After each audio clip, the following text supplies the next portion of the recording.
ఒకడు ఊగిపోతూ అంటాడు, హే జగన్, నువ్వెవడు జగన్ అని.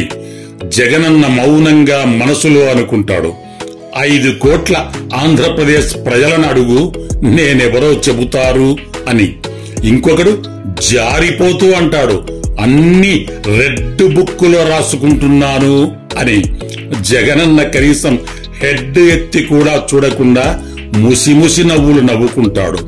మరొకడు, మీ నాన్ననే చూశా, నువ్వెంత అంటాడు. జగనన్న నిశ్శబ్దంగా ఉంటాడు.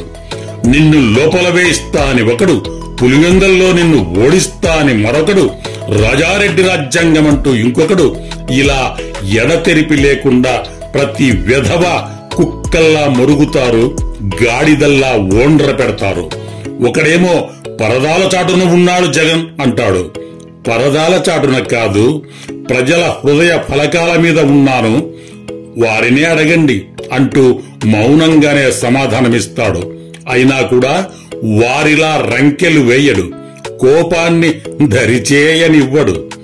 కానీ అదను చూసి కొట్టాల్సిన సమయంలో గట్టిగా కొడతాడు. ఆ కొట్టే దెబ్బ ఎలా ఉంటుందంటే, దెబ్బకు దిమ్మ తిరిగి బొమ్మ కనపడుద్ది. భూకంపంలో కూరికిపోయి కాలగర్భంలో కలిసిపోయినట్లు, నరాలలో రక్త ప్రసరణ ఆగిపోయినట్లు బిక్క చచ్చిపోతారు. అడుగు ముందుకు వేసే శక్తి ఉండదు, బ్రతకాలన్న ఆశ ఉండదు. మొరిగిన వాళ్ళందరి పేర్లు రాసి పెట్టుకుని అండర్లైన్ చేస్తాడు, అస్సలు మర్చిపోడు. మా నాన్న మంచితనం చూశారుగా, నా ధైర్యాన్ని కూడా చూడండి అంటాడు. తనకు భయాన్ని పరిచయం చేస్తానని ఉత్తర కుమార ప్రగల్భాలు పలికిన పప్పుకు పలాయన మంత్రం పఠించేలా గుణపాఠం చెబుతాడు. వర్షం వచ్చే ముందు సూచన వస్తుంది, తుఫాను వచ్చే ముందు కూడా సూచన వస్తుంది. కానీ మేఘాలు కమ్ముకునే ముందు ఎలాంటి సంకేతాలు ఉండవు, అంతా నిశ్శబ్దమే. ఆ నిశ్శబ్దం నుండి ఒక ప్రళయం ప్రభంజనంలా దూసుకు వస్తుంది.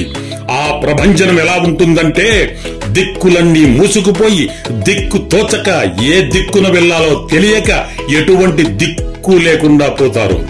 నీచ నికృష్ట దుష్టమూకల్లారా, జగనన్న చెబితే ఏదైనా చేస్తాడు, కానీ తాను అనుకున్నవన్నీ బయటకు చెబుతాడని ఎలా అనుకున్నారా వెర్రి పుష్పాల్లారా? మీరు తనకు కీడు చేస్తే పోనీలే పాపమని క్షమించి వదిలేస్తాడేమో. మీ వల్ల రాష్ట్ర ప్రజలకు ద్రోహం జరిగితే మాత్రం తిత్తి తీసి ఆరేస్తాడు. జాగ్రత్త, ఇప్పటికైనా మీ పద్ధతి మార్చుకోండి.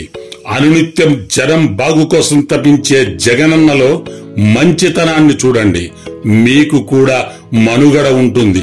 కాదు కూడదు, మీరు అక్రమంగా సంపాదించిన ఆస్తులను కాపాడుకోవడానికి అడ్డదారుల్లోనే వెళ్తాము అంటారా?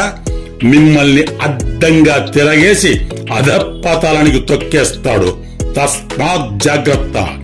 విశాఖపట్నం ఎంపీ అభ్యర్థిగా శ్రీమతి బొత్స ఝాన్సీ లక్ష్మి గారిని, విశాఖపట్నం తూర్పు నియోజకవర్గ అభ్యర్థిగా ఎంవిబి సత్యనారాయణ గారిని అత్యధిక మెజార్టీతో గెలిపించ ప్రార్థన. మీ doctor Kancharla Achyutarao, YSR Congress party senior నాయకులు.